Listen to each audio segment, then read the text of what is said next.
quotient property.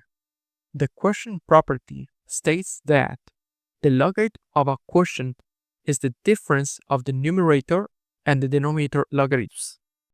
Similar property applies to division. The base b logarithm of x over y can be rewritten as the log base b of x minus the log base b of y.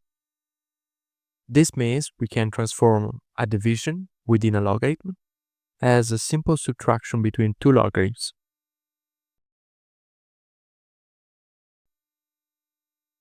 Here we have an example.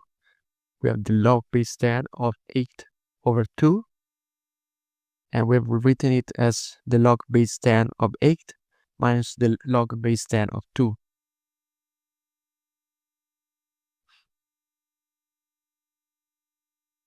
So we calculate a log base 10 of 8, which is 0.903, minus the log base 10 of 2, which is 0.301, and we got 0.603.